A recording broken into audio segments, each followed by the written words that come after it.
자, 우리가 치료에 있어서 첫 번째는 자기 마음을 위로하는 거. 이게 꼭 상처뿐만 아니라 어디 가서 고생을 하고 오늘 하루 힘든 하루를 보냈다 이러면은요, 꼭 자신을 위로해 주시고, 또 뭔가 불편한 경험을 했다 하더라도 상처까지 안 간다 하더라도 그 시간만큼은 그 불편한 마음이 느껴지면은 그 마음을 가만히 그냥 그 불편함을 느껴보시고 나서 거기서 자기를 위로하고 그랬어요. 자기를 탓하거나 이러기가 쉽거든요. 왜냐하면 우리가 자기 힘들면은 뭔가 탓을 나한테 돌리거나 아니면 누구한테 돌리거나 이렇게 하면은 그 불편한 마음을 고착시키거나 강화시킬 수가 있어요.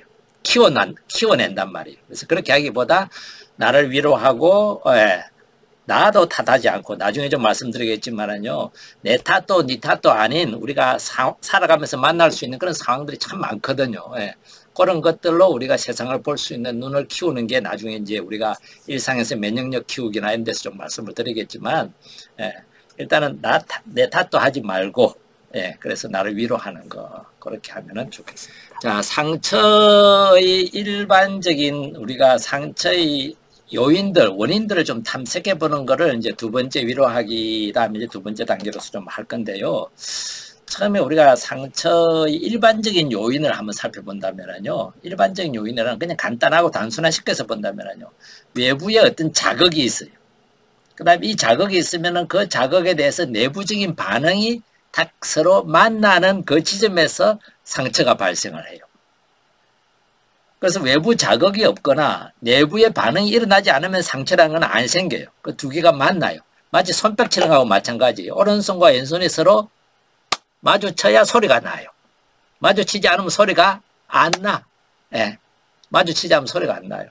내부 반응과 외부 자극이 서로 탁 마주치는 지점에서 이제 상처가 일어나는데, 아까 말씀드린 것처럼 똑같은 음식을 먹어도 음식은 외부 자극이라고 볼 수 있죠. 내 안에서의 반응이 안 해주면은 탈이 안 나. 탈이 난다는 것은 뭔가 반응을 했다는 거죠. 그죠?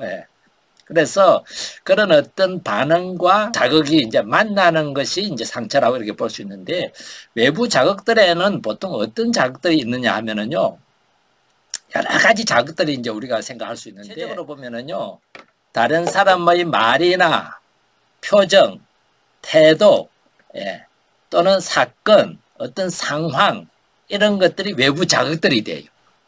말이라는 것은 모든 말이 자극이 되지는 않죠. 그죠? 그 중에서 딱 자극이 되는 어떤 단어가 있어요. 그리고 다른 사람의 표정이나 태도, 이런 것들도 모든 표정이나 모든 태도가 자극이 되지는 않아요. 뭔가 내한테 반응을 불러일으키는, 또 내가 반응하게 되는 어떤 표정이나 태도들이 있다는 거예요. 그리고 사건이나 상황들, 사건이라는 것은 그냥 우발적으로 일어날 수 있는 것이죠. 그죠? 길어가는데 서로 어깨를 이렇게 톡 쳤다든지, 누가 지나가면서, 나의 발을 걸었다든지, 또는 교통사고를 만난다든지, 이런 것은 어떤 사건이에요. 이런 사건들도 외부에서 지금 우리 주변에서 많은 사건들이 일어나고 있지만, 어떤 사건은 내가 반응을 하지 않고 어떤 사건에는 내가 반응을 해요. 그리고 상황이라는 것은 조금 더 크고 조금 더 모호한 어떤 그런 분위기, 문화, 여건 이런 거라고 볼 수 있습니다. 지금 우리나라 서울이나 부산에는 어떤 상황이 벌어지고 있죠? 투표를 앞두고 있는 상황이에요. 그래서 이 후보자끼리 서로 간에 내가 돼야 된다고 막 주장하고 있고, 서로 간에 뭐가 약점이다고 막 이제 파뒤집고 있는 그런 상황들이단 말이에요. 이 상황에서 내가 반응하는 게 있어요. 어떤 거에는 반응하지 않고, 어떤 때는 이렇게 반응하고, 어떤 때는 저렇게 반응해요. 이런 것들은 이제 우리가 외부적인 자극들이 나한테 이제 주어지는 거고, 그 다음에 내 안에 있는 내부적인 어떤 반응들을요, 이렇게 조금 보면은 몇 가지가 있는데, 주로 어떤 점에서 우리가 반응을 하냐 하면은요, 물론 우리가 살아온 경험에 의해서 반응도 하고, 또 지금 내가 처해져 있는 상황 때문에 반응을 하기도 하고 이래요. 이거를 조금 더 설명을 한번 드려본다면은, 우리의 경험에 의한다면은 이런 경험이죠. 지금까지 살아오면서 지금 우리 정치 상황을 가지고 한번 얘기를 해봅시다. 얘기하기 더 간단할 수 있으니까. 나는 지금까지 꼭 여당을 지지해왔다. 어떤 사람은 나는 지금까지 꼭 야당을 지지해왔다. 이렇게 하면은 야당이 지지한다는 것은 내가 그런 어떤 지지하는 당에 대해서 나는 신뢰를 가지고 있고 믿음을 가지고 있다는 의미이기도 해요. 그러면 그 사람들이 하는 말은 어떻게 될까요? 나는 신뢰가 가요. 믿어요.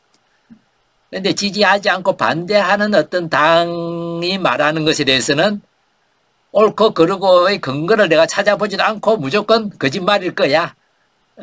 뭔가 그냥 둘러대는 걸 거야. 이렇게 이제 생각하고 그렇게 믿게 되기가 쉬워요. 그런 어떤 것들이 어떻게 보면은 우리가 지속적으로 처해져 있는 어떤 상황이라고 볼 수 있어요. 내가 처해져 있는 상황. 나는 어떤 입장에 있다? 야당 입장이다. 여당 입장이다. 그게 내가 처해진 상황이에요. 지금 현재 나의 입장인 거죠. 그죠? 그리고 때로는 군대라는 상황에 내가 있다고 가정을 해봅시다. 친구들과 있는 상황과 군대 안에서 군인으로서 있을 때의 상황은 어떨 것 같아요? 많은 부분에서 또 다르게 반응할 거예요. 누군가가 나에게 욕설을 한다. 요즘 군대는 그렇지 않지만 제 시절의 군대는요. 욕은 그냥 일상적인 언어 중에 하나였어요. 군대에서는. 그러면 군대에서 욕을 들을 때와 가정에서 욕을 들을 때 어떨 것 같아요? 내 반응이 확실히 달라져요. 그거 뭐냐면 내가 처한 상황이에요. 좀 더 넓은 의미에서. 그죠? 그리고 또 하나 설명을 드리자면은 아이들이 있는 데에서 남편으로부터 여기 자매님들이 많으니까 남편으로 뭔가 내가 비난받는 것과 아이들이 없을 때 비난받는 거 어떨 것 같아요? 느낌이 확실히 다르죠?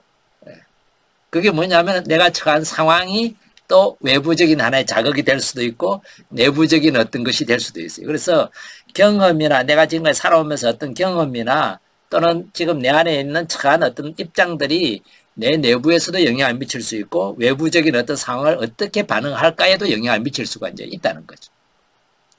그걸 우리 통틀어서 상황이라고 이렇게 이제 말할 수 있고 이 상황들이 내부에 미치는 구체적인 좀 영향을 바라본다면은요. 의도성, 심각성, 부당성 이것이 내 안에서 일어나게 될 때 상처가 되고 이런 것이 내 안에서 별로 반응하지 않는다면은 상처가 되지 않을 가능성이 높아요. 자, 이게 어떤 의미인지 하나씩 풀어서 좀 여러분들에게 제가 설명을 드려보도록 이렇게 하겠습니다. 자, 의도성이 뭐냐 하면은요, 말 그대로, 글자 그대로 이해하면 돼요. 의도성은 의도적이다, 이거죠. 그죠? 기획적으로 알면서도 의도적으로 그것도 바로 나를 대상으로 해가지고 나를 목표로 해가지고 나를 타겟으로 해가지고 이것이 의도적 예를 한번 들어볼게요. 전에 분노의 때도 제가 예를 들었는데 아마 같은 것으로 우리가 이제 생각을 해볼 수가 있습니다. 길을 가다가 여러분들이 종종 만나는 그 팻말 중에 하나가 공사 중이라는 팻말이 있죠. 제가 이 단어를 참 좋아해요. 공사 중이라는 단어가. 왜냐면 공사 중 그러면은 그 단어만 보고도 그 간판만 보고도 우리는 어떤 마음 준비를 해요. 불편하겠구나. 그래도 어때요? 이런 거는 우리가 받아들일 수 있어 정도로 돼요. 그리고 조금 둘러도 마음이 급해서는 어떤 데는 짜증이 날 수도 있겠지만은 받아들이면서 우리가 조금 피해갑니다. 그 자리를. 그리고 좀 더 조심을 하죠. 그 공사 중 팻말을 보고 제가 이제 그걸 피해서 돌아가고 있는데 갑자기 뒤통수에 불이 번쩍했어요. 뭔가 한 대 맞은 거예요. 너무 아파가지고 기절할 정도는 아니었으니까 너무 아파가지고 막 하면서 도대체 어떤 놈이야 이러면서 딱 돌아보는데 거기에서 일하시는 분들이 여러 가지 막 뭡니까 이 강목 같은 거를 긴 강목이라는 걸 막 나르시다가 자기가 몸을 잘못 돌려가지고 제 뒤통수를 친 거예요. 그런데 그걸 딱 돌아보니까 친 그분이라고 생각되는 가까이 있는 그분을 생각되는데 그분의 행동이나 태도를 보니까 저를 친 줄 모르고 있어. 그러면은 어떤 마음이 들까요? 사람이 반응을 다양하게 보일 거예요 아마. 아이씨 좀 조심하세요 이렇게 말하고 아프지만 어때요? 이렇게 이제 갈 길을 가는 뭐 상처가 나고 피가 나고 이러면 다른 조치를 하겠지만 그렇지 않으면 이제 갈 길을 가게 될 거란 말이에요. 그걸 가지고 마음에 상처를 입을까요? 입지 않을까요? 대부분은 상처를 입지 않습니다. 그런데 딱 돌아서 보니까 불이 번쩍 나고 돌아서 보니까 이 아저씨가 저를 쳐다보고 씩 웃고 있어요. 그러면은 어떤 생각이 들죠? 알고 그랬다. 또는 일부러 그랬다. 의도적이다. 나를 타겟으로 했다. 이 생각을 우리는 내가 이 생각을 하려고 해서가 아니라 그냥 자연스럽게 들어요. 그럼 그 다음 단계는 뭘 것 같아요? 열이 확 나는 거죠. 우리가 일반적으로 상처를 받을 때요. 내가 이거 상처로 남는 그 전제 조건 중에 하나가 뭐냐면은 내 안에서 내가 알아차리지 못한다 하더라도 내 안에 어떤 생각이 하나 먼저 자리 잡고 있어요. 그 생각이 뭐냐면은 이거 알고도 그랬다는 거예요. 자, 아까 제가 잠시 예를 들었던 거 있죠. 독에 거꾸로 바뀌었던 그 아이가 겨우 살아나가지고 엄마한테 들었던 말이 독을 깼다고. 그게 얼마나 귀한 독이고 얼마나 비싼 독인데 그런 말을 들었을 때 아이 입장에서 상처가 크게 되었다면은 엄마가 분명히 내가 독에 거꾸로 빠져서 버둥거리다가 다행히도 입장에서는 그렇죠. 다행히도 독이 깨져서 내가 살았는데 엄마가 이걸 알고도 뻔히 소리를 듣고도 그런 걸 짐작할 만도 했으면서도 불구하고 이런 소리를 한다라는 생각이 그 밑에 자리 잡고 있어요. 자기가 일부러 그 생각을 해서가 아니라 그게 전제가 되어 있다는 거죠. 모르고 그랬다는 생각이 만약에 엄마가 모르고 그랬다면 애가 그 다음 단계가 뭘 것 같아요? 애가 설명을 하는 단계로 넘어가요. 의도성이라는 것은 상대방이 어떤지 실제 상황이나 이것보다 내 안에서 이미 판단을 하고 있는 거죠. 알고도 그런다. 불어 그런다. 그런 판단이 들면은 상처가 될. 왜냐하면 저 사람의 의도나 기획이 숨어 있다고 느끼기 때문에. 근데 만약에 우리 안에서 우발적으로 그랬다. 모르고 그랬다. 실수로 그랬다는 생각이 들면 어떨 것 같아요? 그거는 상처로 자리 잡지 않을 가능성이 훨씬 있다는 의미입니다. 그래서 상처의 하나의 요인이 의도성이라는 것을 이제 이런 점에서 우리가 이해할 수 있을 겁니다. 또 하나 우리가 상처에 대해서 이렇게 보면은요, 어떤 것이 있느냐 하면은요, 부당성이라는 게 있습니다. 자, 부당성이라는 것은 뭔가 공정하지 못하다, 공평하지 못하다는 뜻이죠, 그죠? 편파적이다, 불리하다. 그리고 비교를 해가지고 나만 더 손해보거나 나만 더 불리하다. 이렇게 될 때 우리는 보통 부당하다고 얘기를 합니다. 요즘은 육성회비라는 게 없죠. 아무래도 제 경험을 많이 얘기하게 되는데 예전에는 저는 이제 초등학교를 못 다니고 국민학교를 다니다 보니까 그 국민학교 시절에는 육성회비라는 게 있었어요.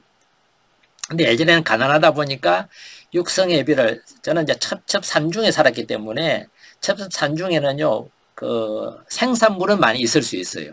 뭐 쌀이라든지 밀이라든지 이런 곡식류들은 많고 고구마라든지 이런 거는 많지만 현금이 귀했단 말이에요.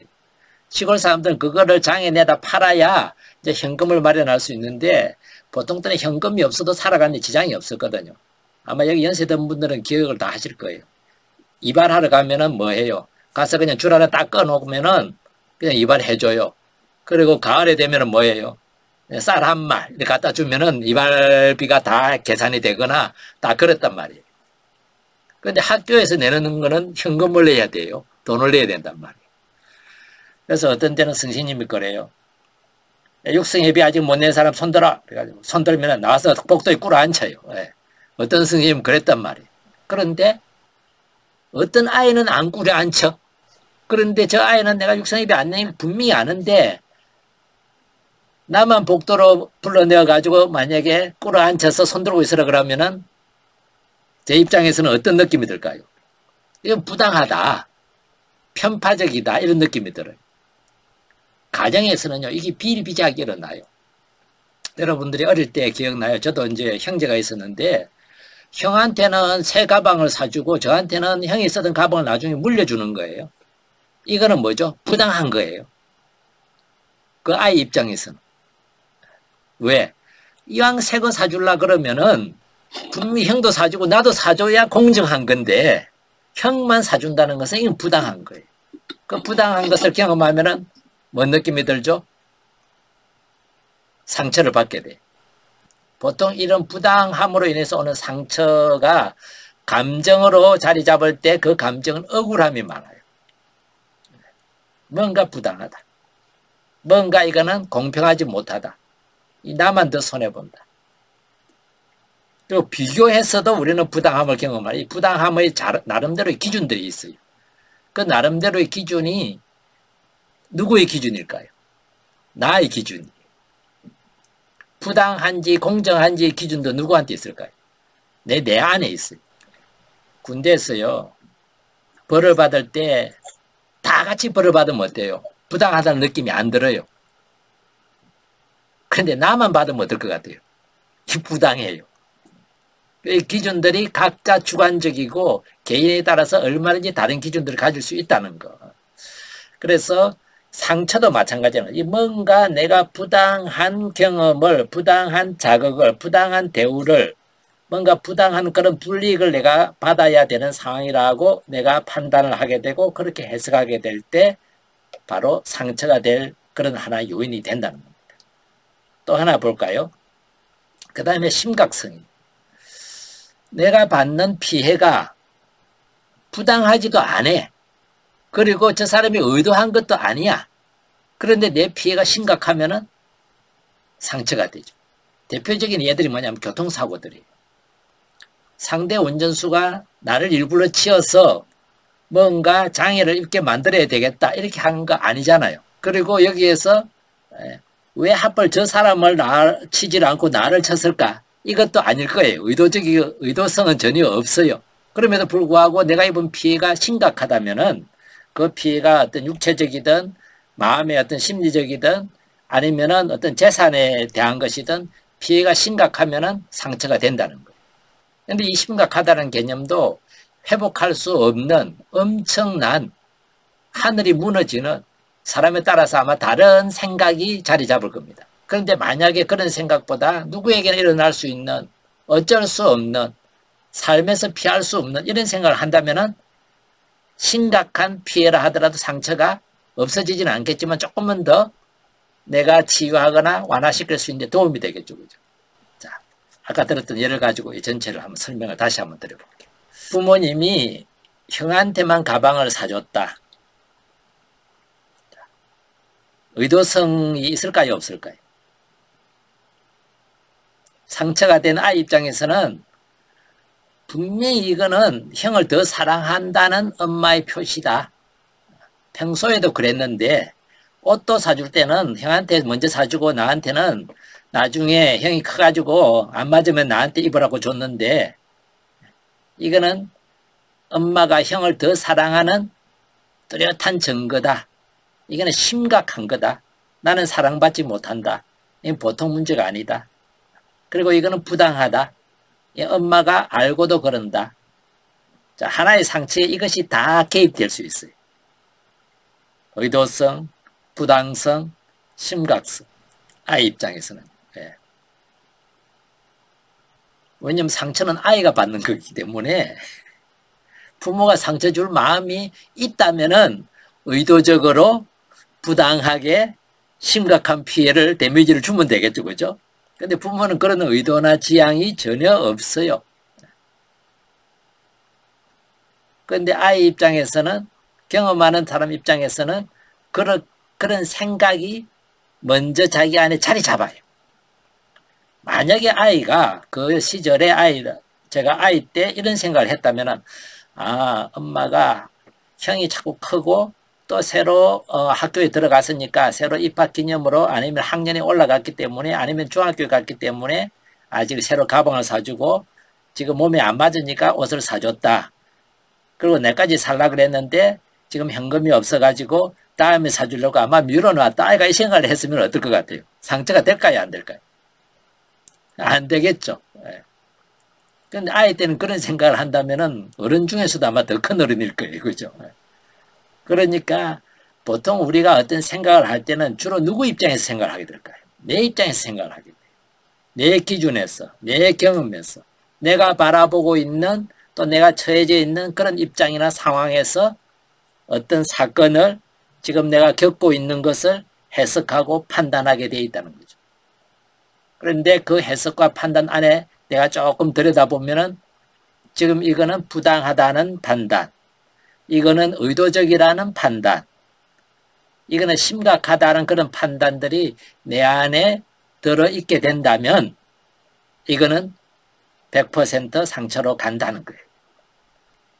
만약에 이런 생각들이나 이런 판단들이 내 안에 들어있지 않고 다른 생각이나 다른 판단이 들어온다면 상처가 안 되거나 상처가 된다 하더라도 훨씬 더 완화될 수 있는 좀 더 가벼운 내가 조금은 통제할 수 있는 물론 심각한 어떤 그런 객관적인 피해들일 경우에는 이런 것이 있다 하더라도 그 상처가 되는 걸 피할 수는 없겠죠. 그죠?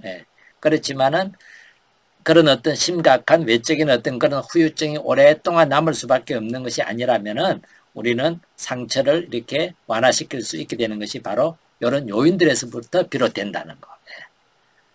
그것을 우리가 기억할 수 있을 겁니다. 조금 쉬었다가 다시 또 갈까요? 지금 상처가 되는 세 가지 요인에 대해서 말씀을 드렸습니다. 기억하시죠? 의도성, 부당성, 심각성. 내 안에서 내 상처를 바라볼 때 그 상처의 사건에서 정말 부당한 것이 뭔지, 심각한 것이 뭔지, 상대방이 정말 의도한 것인지 이런 것들을 우리가 한번 체크를 해본다면은 내 상처를 조금 더 다르게 바라볼 수 있는 그런 안목이 이제 생기게 되고 그것이 우리가 상처를 치료해 가는 데 있어서 중요한 하나의 요소가 이제 될 수가 있겠죠. 그죠?